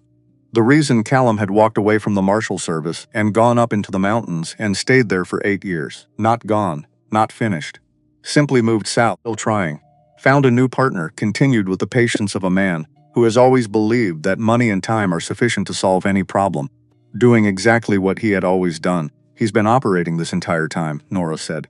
Yes, still trying. And now we have him. A long pause. A farmer in the San Luis Valley, Callum said. His voice very level, very precise. The voice of a man keeping the words from carrying more than they should. Still trying. With a government surveying pamphlet and fleece of observations, he found what I couldn't find in 2 years of active federal investigation. She stopped.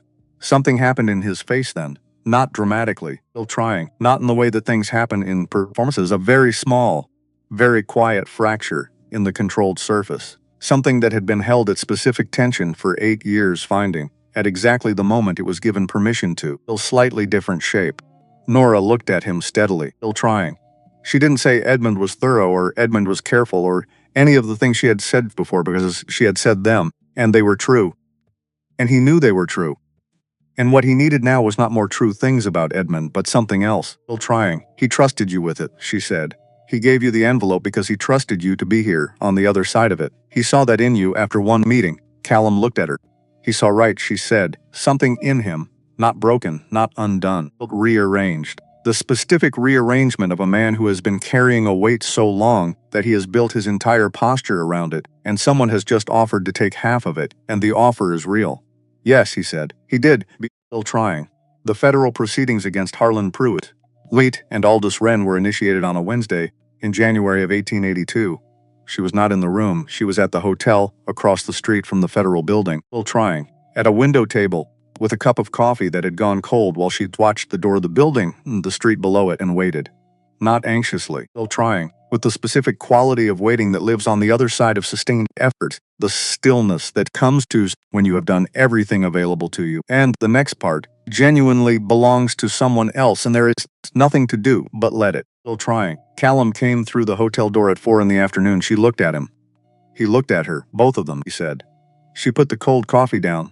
She did not cry. Still trying. She had expected that when the thing Edmund And she had carried, and Callum had helped bring to the right door finally closed. She would feel it in some physical way, some release of the sustained pressure of the past week. Still trying. What she felt instead was quieter than that. Completion, the specific feeling of a sentence arriving at its period. Not triumphant. Triumph belongs to contests, and this had not been a contest. It had been a correction, the restoration of something to what it should have been. Not joyful, exactly. Just done. The thing that was supposed to happen had happened. Edmund's work had done what Edmund built it to do. Harwick? Warrant issued. He's in Wyoming. He'll run. They'll find him, Dr. Fenn. Creed's people in Saguache picked him up this morning. He's Of course he is. She stood, picked up Edmund's coat from the back of the chair. The land office, she said. Clear title paperwork. Today, still trying while Creed's people are still in motion and nothing has had time to complicate.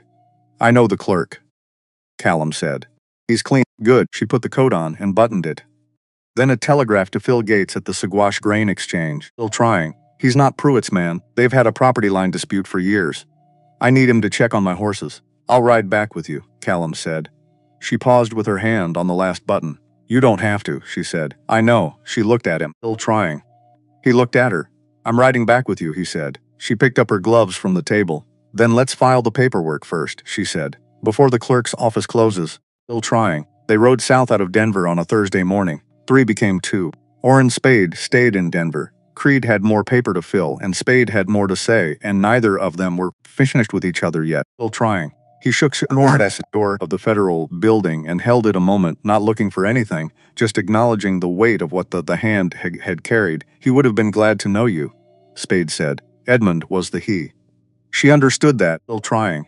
He would have liked you, she said. He liked people who told the truth, even when it cost them something. Spade nodded. He went back inside. She and Callum rode south. The return was different from the going in quality, if not in distance or terrain. Going north, she had been riding towards something uncertain, and every mile to territory she couldn't map in advance, legal and human territory, where she couldn't know what she'd find until she arrived at it. Coming south, she was riding towards something she knew. The cabin, the creek, Edmund's soil under the snow, dark and deep and patient. Now, legally and completely and without shadow hers, just hers, clean, still trying. She rode with that knowledge and let it settle into her the way knowledge settles when you've done the work to earn it. They talked more on the return than they had on the going, which surprised her. Still trying. She had thought what they'd had in the cabin, the incremental, careful, 2 strangers in the stees, same space and requires a certain honesty, was a product of that specific situation. Still trying. That it would contract back to something more ordinary once the situation did. It didn't contract. It was actually easier now. The weight of what they'd been carrying together had been delivered to the right people, still trying. And in its absence, something else had room to be itself. He talked about the survey work, not the politics or the legal dimensions, but the physical reality of it. The way you read a watershed from the height of a ridge and understand, in one long look, still trying, how every creek below you has decided where it's going and why. The way terrain communicates its own logic to anyone who learns the language it speaks, still trying. He talked about it the way someone talks about something they genuinely love but don't often have occasion to discuss with someone who will actually be interested. But she found herself asking questions she wanted the answers to, still trying. How do you distinguish a primary watershed from a secondary one in the field? He looked at her with an expression that registered something. Flow rate and aquifer depth, still trying. Primary watersheds have a specific pressure signature when you test them, a consistency that secondary ones don't have because secondary ones are responsive. They drain into the primary. A primary doesn't drain into anything. It's the source. Still trying. Like the Vance claim. Like your claim, he said. Yes, exactly like that. She looked at the mountains on the horizon. Can you teach me? The maps, the survey methodology, the notation system. Edmund started, still trying. He got further than most people in training, but he didn't finish. He didn't finish a lot of things, Callum said. Not unkindly. Just accurately, in the way he was accurate about things. No, she agreed. He didn't. I'd like to finish some of them. Still trying. The ones that can be finished. Callum was quiet for a moment. The Eastern Drainage Survey is behind schedule. The governor's office has been asking for it for over a year. The work would go faster with 2 people who both understand the terrain. Still trying. I don't know the methodology. You understand watershed hydrology better than you realize. You rode the Trinchera drainage from memory in difficult conditions. You read contour lines. You learn fast. A pause. I would be teaching you. Still trying. That's an inconvenience. Most worthwhile things are, she said. He looked at the trail ahead.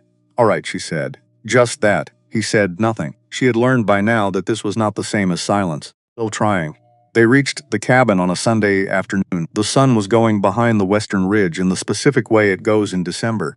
Quickly, without ceremony. Here and then gone, as if it has other commitments. Still trying. She stood on the porch for a moment before going in.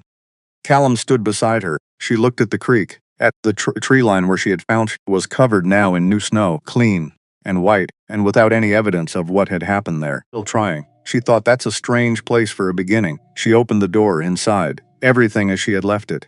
The fire out, the load returned to the walls in the way that cold turns to a space it has been evicted from, with the ease of something resuming its natural state. The map on the table, the mended skirt on the peg, Edmund's books on the shelf, still trying. The Bible where she'd left it. She built the fire first, deliberately, from the bottom, the way she had been taught. 2 logs. She did not count them against anything. Then she took the Bible down from the shelf, still trying. She had been through the Bible twice for Edmund's hidden documents. She had found the maps and the contract copy and the annotated timeline, and had believed she had found everything. She opened it now, not to search, but to read. Still trying. She turned to Psalms. She hadn't read them since before the funeral, and it seemed like time. She turned pages slowly in the warming cabin. She found it on the very last page, not hidden. The final page of Revelation, still trying, where the printed text ended and the blank page began. The page that exists in every Bible because binding requires even signatures and sometimes leaves you with space. Edmund had used the space, a single paragraph, his everyday handwriting, the quick, still trying. Informal script he used when writing for himself, not addressed to her, not a letter. Something more like a notation, the kind of thing you write when you want to fix a moment in place so you don't lose its shape. He had written it in September, still trying. 2 months before he died, 1 month before he found the railroad contract now, before the plan became urgent, before the danger became specific, before he understood that what he was building had a clock on it, still trying. I have been thinking about what we chose when we came here. Not the land, though the land is good and I don't regret it. The choosing itself. The way you looked at the San Luis Valley the first time and said this. I know, Nora. Still trying. I know that this means she has already decided, and the only remaining question is whether I am going with her. I went with her. I would go again. I want it written somewhere that I would go again. Even knowing everything the knowing cost. Still trying. She is the most alive person I have ever stood next to, and the valley is better for having her in it, and so am I. So am I. She closed the Bible, put both hands flat on the table, breathed, in through the nose and out through the mouth, still trying. The way she had learned to breathe through the things that arrived too large for ordinary air, not fighting them and not collapsing under them. Just breathing, letting the breath be the structure when everything else was temporarily not. Still sat with it for a long while. The fire built, the cabin warm, still trying. Outside the creek was silent, still, too cold yet for running water. And the quiet had where something has just been received that changes the shape of everything else in the room. She thought about being angry at him, still trying, for not telling her, protecting her in the particular way that protection sometimes looks like being left out of your own life. She thought about it and found that the anger was there, small, real, still trying, not going anywhere, and also that it existed in the same place as the love, the same exact place and always had, and that this was not a contradiction she needed to resolve tonight or possibly ever. She put the Bible back on the shelf, stood by the fire. She was not ready. She was also not going to wait until she was ready. Because that was not how any of this worked. And Edmund, of all people, had known that, still trying. Callum came in when the fire was high enough to be felt from the door. He brought cold air and the smell of horses and the outside world that had been continuing without them. He stamped snow from his boots, closed the door, still trying, and stood in the firelight looking at the room that was warm now, and the woman standing beside the fireplace with her to him. She turned, he looked at her face, said nothing, which was the right thing, because she was not broken and she was not undone, still trying. She had been somewhere he recognized, the place where something important arrives and is received and needs a moment to become part of you before you can speak about it. And she had come back from it on her own, still trying, which was the only way anyone ever came back from it. Edmund left a note, she said, in the back of the Bible, in September, before everything. He said he would go again. Knowing everything, Callum was quiet for a moment. That sounds right for him, he said finally. Yes. She looked at the fire. It was also his way of telling me aloud to go again, he said, to choose again. Whatever that means. In whatever shape it comes, still trying. The fire sent light across the walls of the cabin Edmund had built, across the fieldstone chimney, across the shelf of books and the German shears on the peg, and the braided rug where she had once laid a dying stranger and done what needed doing, and found, still trying. In the doing, something she hadn't known was still in her. I want to be clear about something, she said. I'm not rebuilding what I had. I'm not trying to replace anything or anyone. I know, he said. I'm building something new. Still trying. Different from what came before. She paused. I think you might be doing the same thing. He looked at her steadily. I've been in the mountains for 8 years, he said. I'm not good at this. Still trying. The part of life that isn't terrain and weather and the immediate problem in front of me, I know. I'm going to be difficult about it. I expect that, she said. I'm going to be difficult about it too. I'm a school teacher from Ohio. Still trying. I have opinions about everything and I express them clearly and at considerable length. This is who I am. Something moved in his face, closer to an actual smile than she had yet seen. That sounds accurate, he said. The Eastern Survey needs to be done. Still trying. You said so. The governor's office has been asking for a year. It has. So there's work. And the work gives us structure. A reason to be in the same place, doing the same thing every day. And when the survey is done. She looked at him. Still trying. Sit terrain, she said. He crossed the room and sat down at the table. She sat around. Hier, de Zeldzor fall. The satchel open now, the map spread flat, the eastern drainage section blank and unmarked and waiting. Here, still trying, she said. She put her finger on the blank section. Where you said the aquifer branch is east, based on the September pressure readings, and the eastern branch runs under whose land? Unclear. Well, the homestead claims in that section are contested and overlapping. Still trying. County records don't match the federal survey, which, she said, is exactly the kind of situation someone like Pruitt looks for and uses. Yes, so we should map it accurately before someone else decides what it is. Yes, Spring, she said, still trying. When the pass is clear, Springs, he agreed. They sat with the map between them in the firelight. Two people looking at blank territory that hadn't been walked and recorded. Which was, if you were paying attention, its own kind of invitation. The kind that says, there is ground ahead that no one has named yet. Come and see what it is. Still trying. Spring came to the San Luis Valley the way it always came. Not all at once. Not like a door flung open. More like light returning gradually to a room. First the outline of things, then the shape, then the color, and finally the detail, till everything was clear and visible and it was difficult to remember. There had been a time when it wasn't. The creek ran first. She heard it before she saw it, the specific living sound of water moving in the direction it had always chosen, still trying. Doing what water does. When what was holding it back releases its grip. She stood out on the porch in the early March morning and listened to it. The snow was pulling back from the south-facing slope, still trying.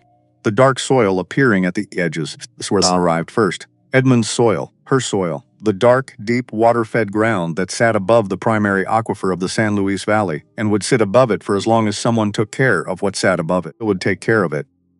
She knew how now in ways she hadn't known in September. She knew what was under it and why it mattered. She knew the law well enough to use it to protect what the law had confirmed was hers, still trying. She knew which people around her were what they appeared to be. She knew what it had cost to keep this ground, and she knew, because Edmund had written it in the back of the Bible before he knew what it would cost, that the keeping was worth the cost, still trying. I would go again, he had written.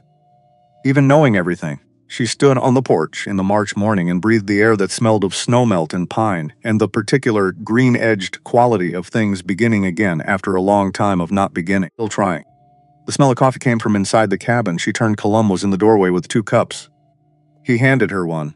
She took it, still trying. They stood on the porch in the first week, in March of 1882, and drank their coffee and looked at the mountains, still white, at the peaks, but breaking open below, stone beginning to show through, the receding snow, the passes beginning to clear, still trying. The eastern drainage was up there. Unmapped, patient. Everything out there was true before anyone walked it and wrote it down. The aquifer branches where they branch, the drainage runs where it runs. The land holds what it holds. Still trying. They just needed to go find it and say so. 2 weeks, Callum said. Maybe a little less, before we can reach the eastern branch? Before the Trinchera is reliably passable for the instruments. Still trying. The transit level needs flat ground for calibration. You can't calibrate it on ice. I need to learn to calibrate it before we go. I'll teach you. And the station rod technique. And the notation system, yes. All of it. He looked at the mountains. Still trying. 2 weeks is enough time if we start tomorrow. She drank her coffee, he drank his. The creek ran below them, clear and purposeful, going exactly where it was going. Still trying. Edmund Vance was buried on the east-facing slope above the cabin, still trying. Beneath a juniper he had planted himself in the first spring. Piter sought the way looked Peter Winston. The view from the porch should be less interesting after October. Still trying. It was a fact about him that she had found endearing and slightly impractical at the time and now found simply true. A thing he had done because it was the kind of thing he did. Still trying. And the juniper stood there, its winker to tan there, and Preacher, unaware of being a monument to anything just being what it was. She had put the headstone there herself, a field stone pulled from the creek bank, uncut, still trying. Because cutting it felt like imposing a shape it hadn't asked for. She had carved his name and the years with a chisel and a patience she hadn't known she possessed until she discovered she needed it, still trying, which was the way she had learned most things in the past 6 months. She went there that morning, after the coffee, still trying, while the sun was still low, and the light came across the valley at the angle that made the snow on the peaks look like it was lit from inside. She stood with the valley below her, and the mountains above her, and the juniper at her left shoulder, still trying, at its specific shade of green that didn't change in winter, which was why he had planted it. She did not speak to the stone. She never had. It seemed like the wrong kind of conversation, performed for an audience that wasn't present, still trying, in a language that couldn't reach where it was going. Instead she just stood. And looked at the valley. Look what we did, she thought. Look what you started and I carried and he helped bring home. Look at the soil coming back under the snow, still trying. Look at the creek, look at the passes clearing, look at what's coming. She stayed until the sun had moved enough to change the light, still trying. Then she turned and walked back down the slope to the cabin, where the survey instruments were already laid out on the table. Callum had done it while she was at the grave, without being asked, still trying. Ceremony. And the eastern drainage map was spread beside them, the blank section facing up. She sat down. Callum sat across from her. Start with the transit level, she said. I want to understand the calibration before we talk about the notation. Still trying. The calibration's simpler than it looks, he said. The principle is just ensuring the instrument is level relative to true horizontal before you take a reading. If it's off, every measurement downstream of it is wrong, and you detect that how. Still trying. The bubble level inside the instrument. 3. Adjustment screws on the base plate. You bring the bubble to center by adjusting the screws in sequence. He put his hand on the transit level and looked at her. Better to show you than describe it. Still trying. Come around to this side. She came around the table and stood beside him while he demonstrated. He showed her the bubble, the adjustment screws, the sequence of corrections. He showed her twice, once at speed, once slowly, narrating each step. Still trying. Then he stepped back. Try it, he said. She tried it. Got the bubble close on the first attempt, centered on the second. He watched without commenting until she had it centered. Then, good. Now the station rod. Still trying. This is the part most people find counterintuitive. Why? Because you're reading the rod from the wrong end. You're at the instrument looking at the rod, and you read it from top down, but the numbers run bottom up. Still trying. People fight that for a while before it becomes automatic. Show me. He showed her. She made herself do it 3 times until the inversion stopped requiring active effort to process. The notation, she said. The notation is specific to the commission. Still trying, he said. The governor's office has a standard format. I'll write out the form tonight and you can practice it against the existing maps. The ones where I already know the correct readings. That way you can check your notation against a known answer. Still trying. That's how you'd teach a student, she said. He said. It is. She looked at him. Still trying. At the face that had been shaped by 8 years of mountains and weather, and the specific kind of solitude that either breaks a person or makes them very quiet and very precise. Still trying. At the gray-blue eyes that had opened in her cabin this morning and found her face and stayed there. You were a good teacher before the mountains, she said. Weren't you? It wasn't quite a question. I taught the junior deputies, he said, still trying. When I was with the marshal's office, the first-year men, were you good at it? A pause. I was patient at it. Which amounts to the same thing, mostly. Yes, she said. It does. She looked at the blank section of the eastern drainage map, still trying. 2 weeks from now, they would leave at first light with the trans level and the station rod and enough supplies for 3 weeks and ride east into terrain that had no lines on it yet. They would walk the ground, still trying.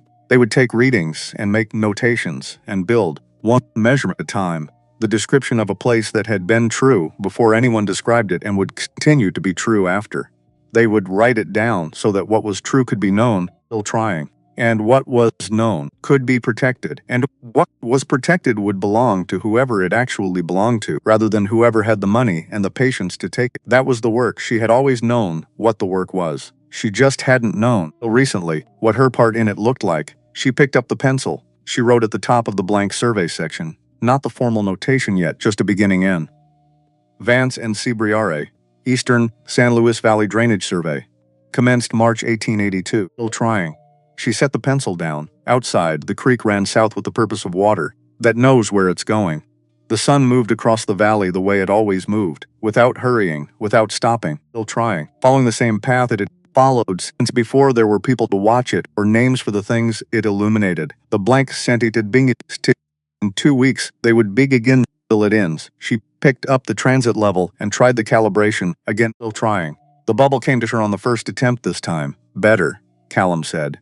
I told you I was a fast learner, she said. You did, he said. You were right, still trying. She put the instrument down and looked at the map and then looked at the window and at the mountains beyond it and at the passes that were clearing.